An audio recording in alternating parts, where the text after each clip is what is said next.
Okay, everybody. So welcome to. Welcome to the connection was reset. Now let's see if we can't get into the the show a little bit. Guess they must have laid off the IT department there and pulled the plug on the servers. That's okay. What I do want to do though, even if we can't get to the Moodle shell, I do want to get into electronic waste today. It looks like maybe that is going to be the case today. It's all right though. I want to get into electronic waste. In a lot of ways, electronic waste is sort of the most challenging. It's not as challenging as nuclear waste, for example, but it's very challenging because you have a lot of different types of materials. So you've got plastics, which we've already covered. There's ceramics in there, which is similar to glass, much higher melting temperatures. You also have a lot of precious metals, and several lectures ago we went into the energy return on energy invested, if you will, of getting those precious metals out. And so what I'd like to show next is a couple different things, and I'll just list them out. I'll kind of give you a little list of things I'd like to cover, because we do have pretty good intellectual property just right here in our department. So in 2013, Mark Broston, who is one of our certificate holders, he's got a CAS in Energy Tech.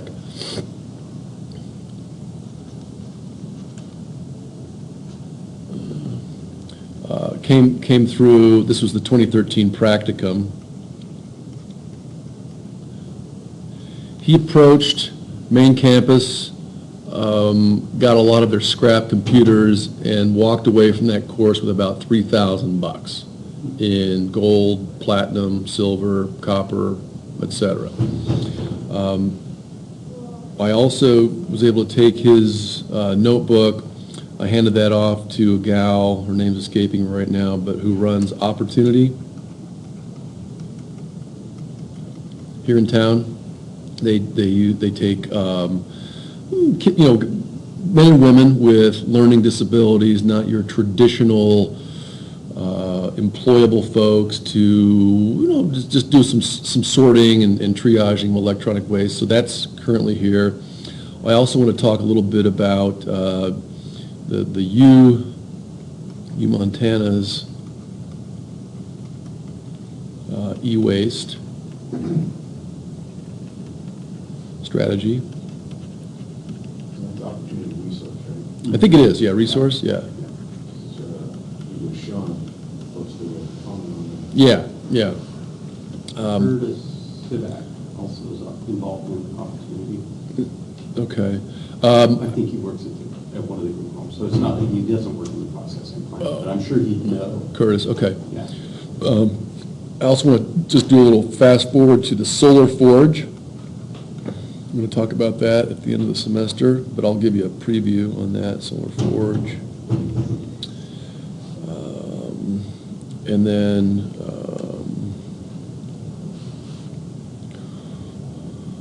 atomic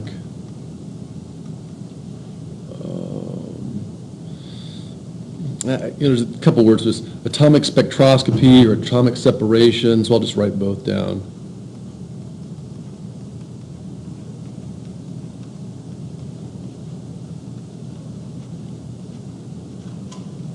This gets right back down. If you remember in the first lecture or two, we talked briefly about the first law, and in this case I'm just talking about conservation of matter.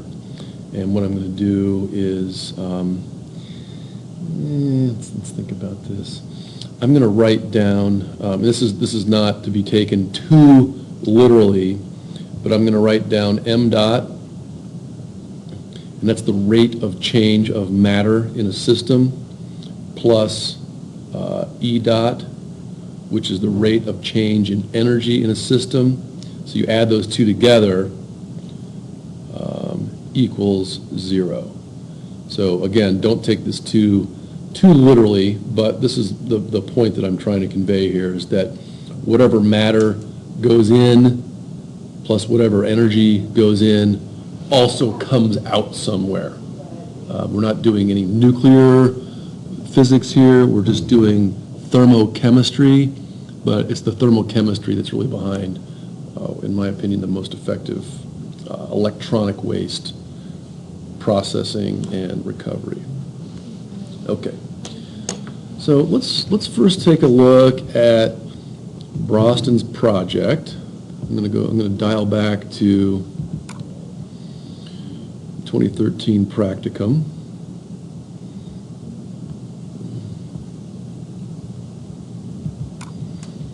So scroll back here, NRGY 195, the practicum 2013.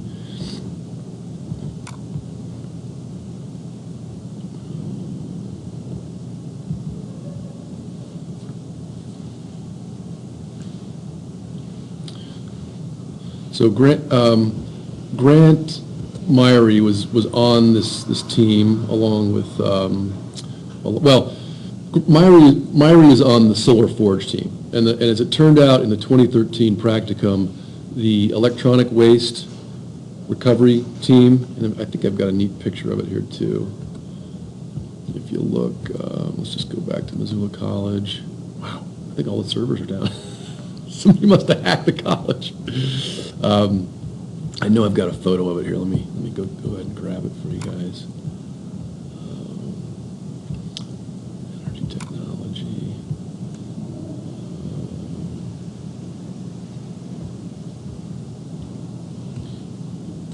Here's the forge.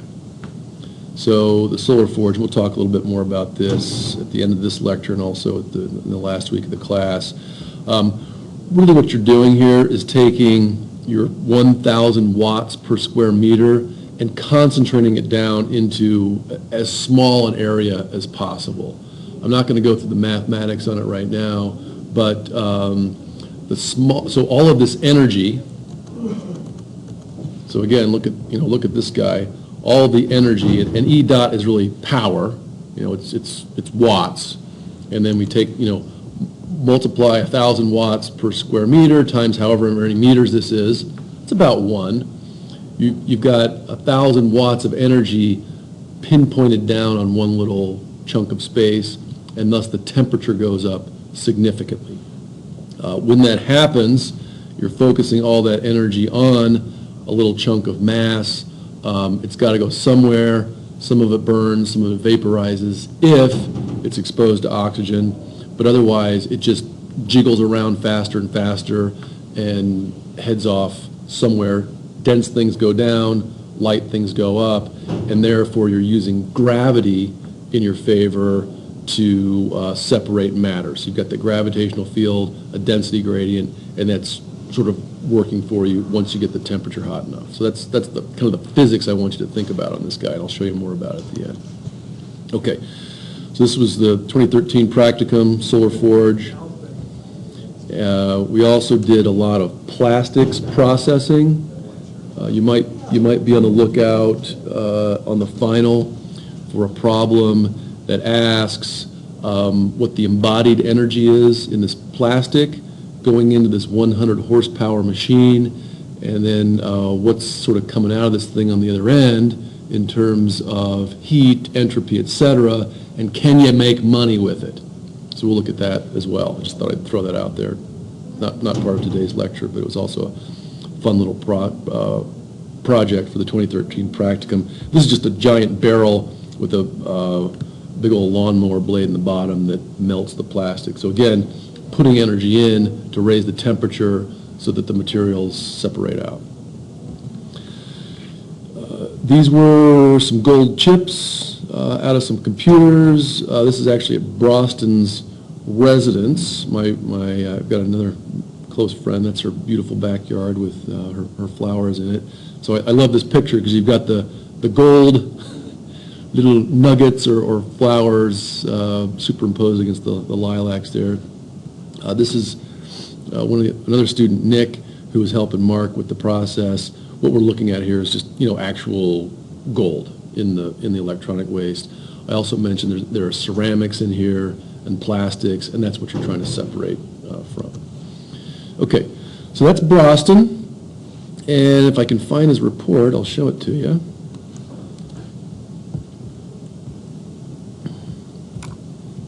Just get back into courses. Here's the practicum from 2013. Reports. Kruger. Okay. Yeah, that was Nick Kruger I just showed you. There we go. So these were computers that were left over, waste from the University of Montana. They were, at this point, I don't know what the university's agreement was with an external recycler. I know right now Eddie's got an agreement with an outfit in California that I'll discuss with you briefly. But they were able to say, hey, do you have computers? Sure, here they are. Tore them down, ground them up mechanically first, and then went through a chemothermal process. So putting the materials in a hot bath of chemicals to then let the light stuff go up, the heavy stuff go down, and there you've got your precious metals coming out. And these guys did a nice little bit of research, 70% of heavy metals in landfills. And you might say, well, gosh, what's the big deal? Well, if you take a look at your Cradle to Cradle book, or you take a look at the Story of Stuff book, those are both, I don't know if you picked that one up, but I got a copy of it. There's another pretty neat book out there called The Story of Stuff. Landfills aren't forever.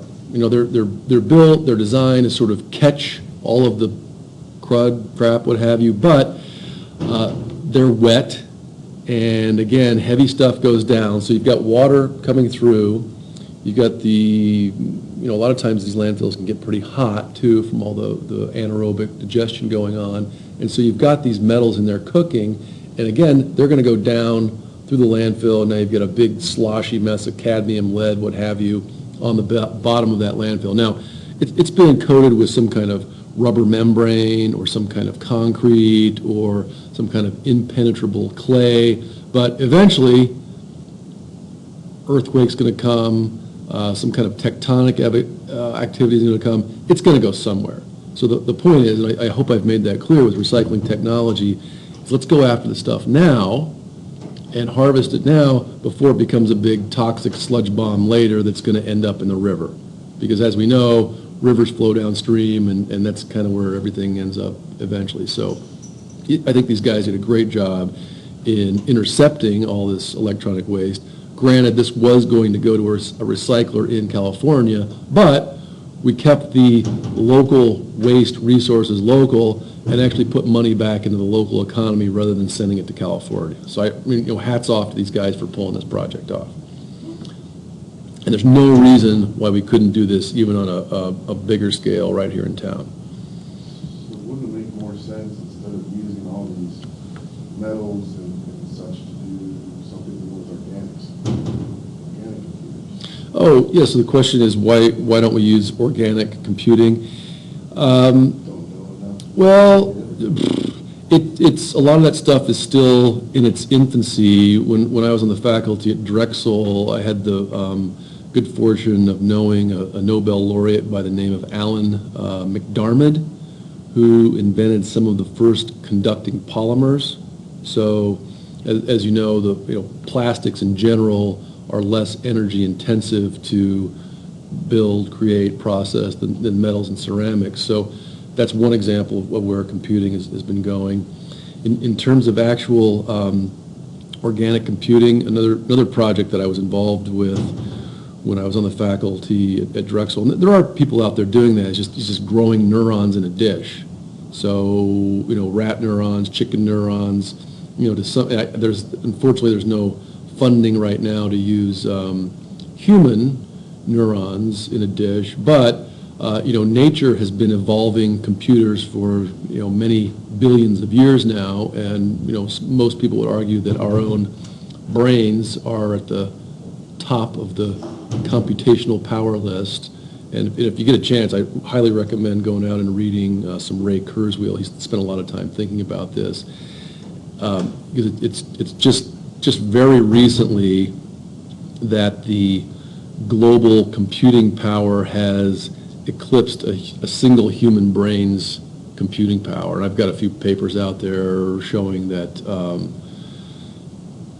well, read some Kurzweil. I can't remember the numbers off the top of my head, but you know, our brains are running really at a rate of about 10 terahertz.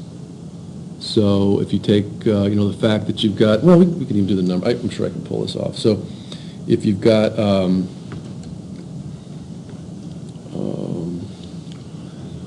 what is it? So I'll just say, for the sake of argument, you've got 10 to the 9th neurons in your head, in your brain.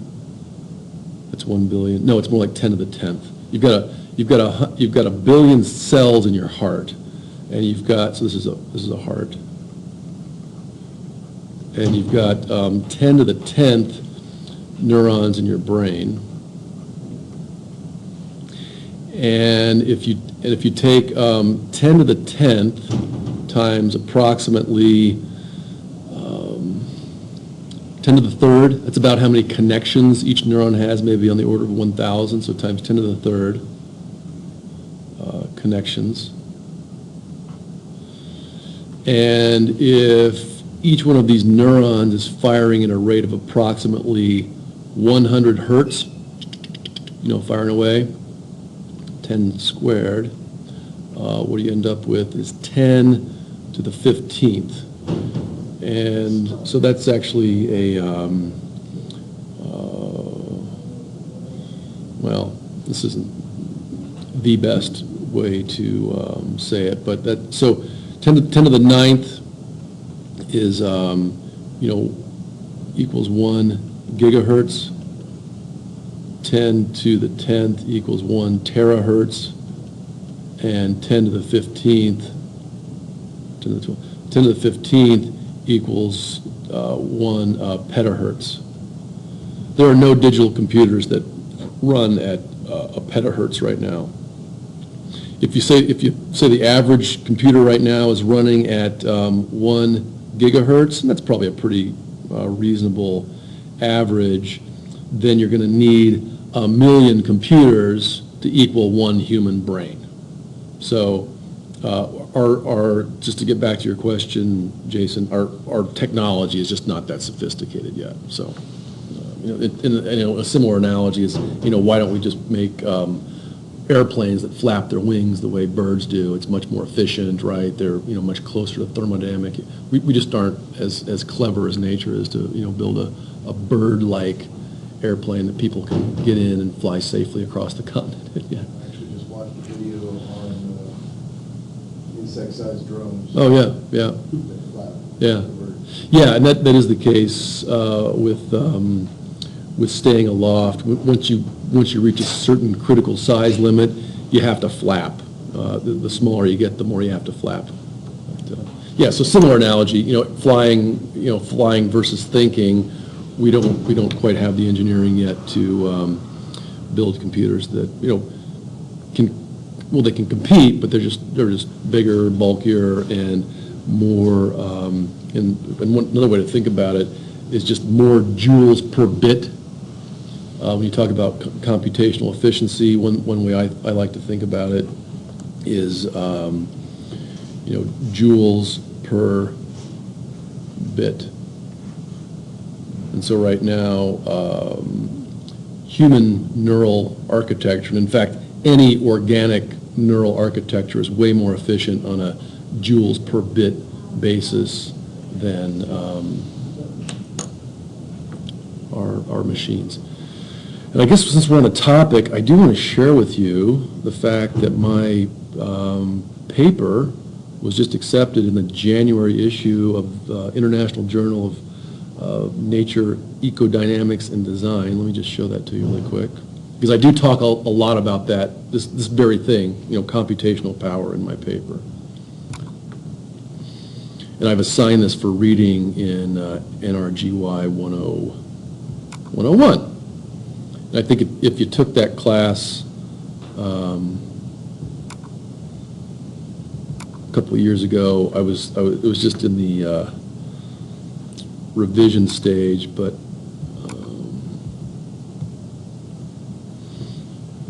here it is.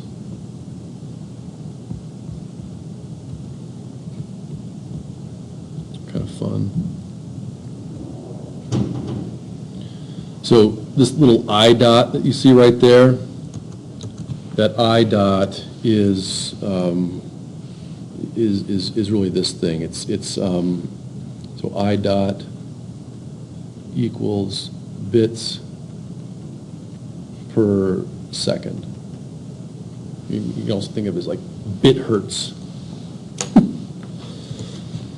So right there is information processing, and you can do that for a human brain, you can do it for a computer, you can do it for a sparrow. And what I've tried to do in this paper is relate the information processing rate to the rate at which a machine creates entropy. And I even down here further in the paper, I show information and chemicals flowing through a machine. This could be a car, could be your own body, could be a computer, what have you, anything that's metabolizing energy. And if you get a little further down in the paper, I talk about one reason that I think Google is as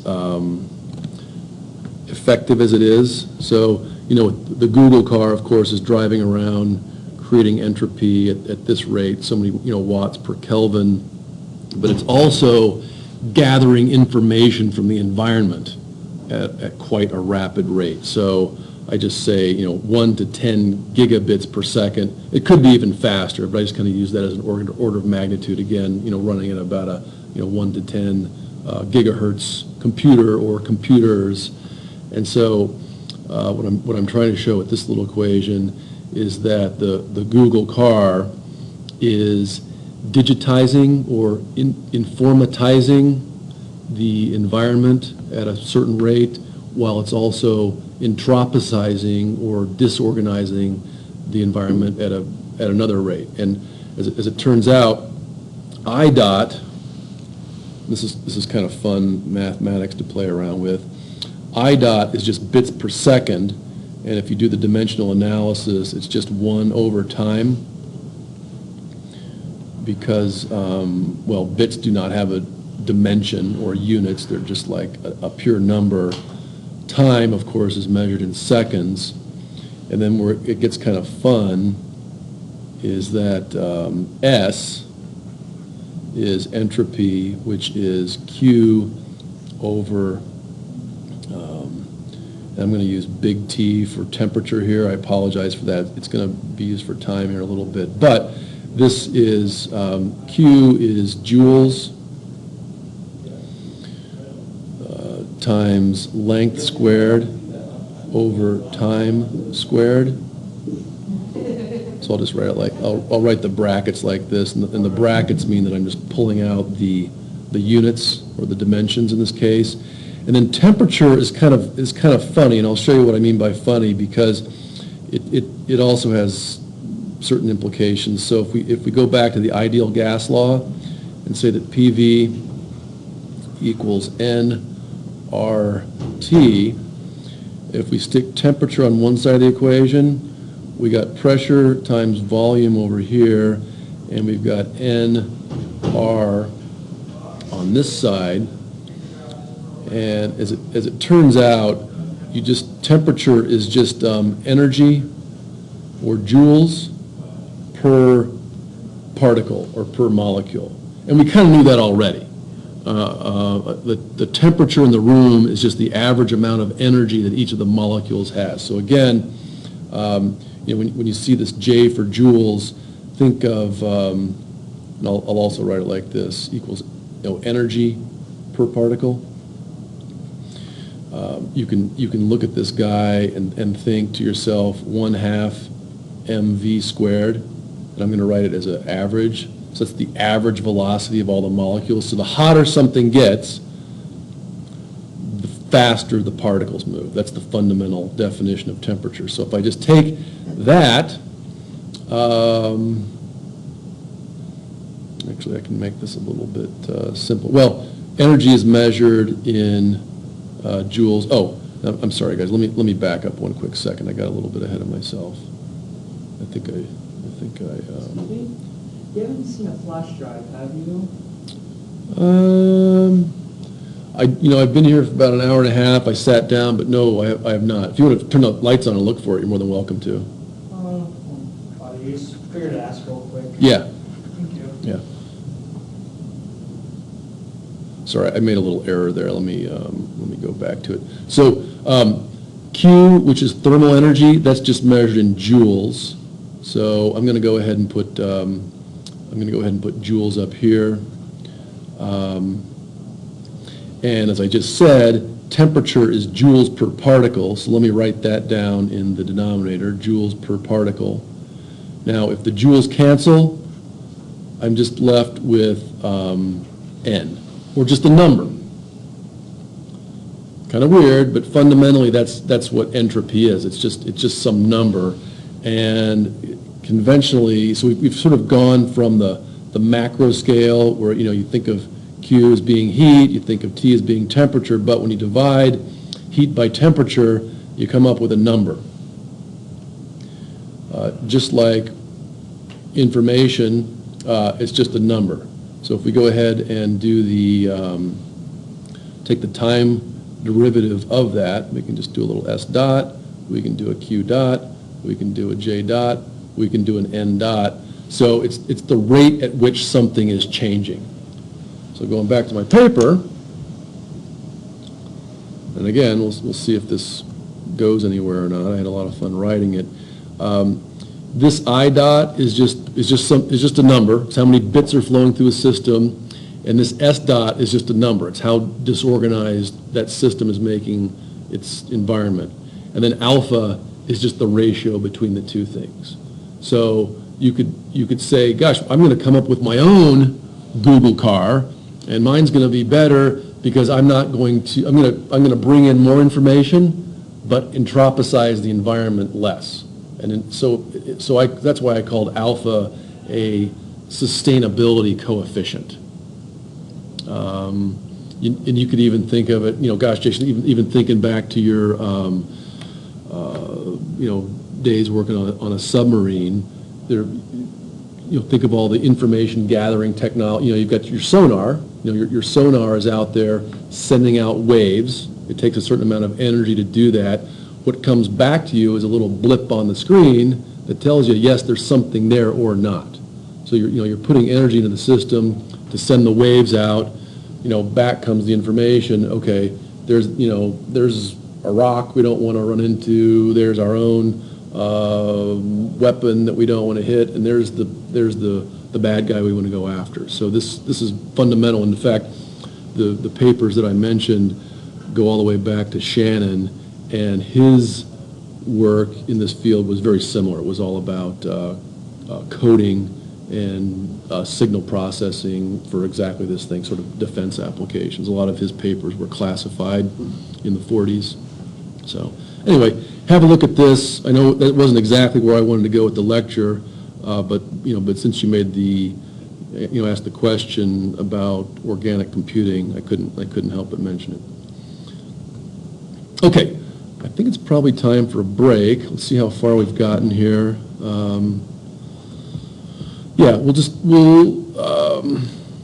We will take a quick break, and then I do want to get back and talk about opportunity, our own e-waste, and then the patent idea that I just came up with pretty recently.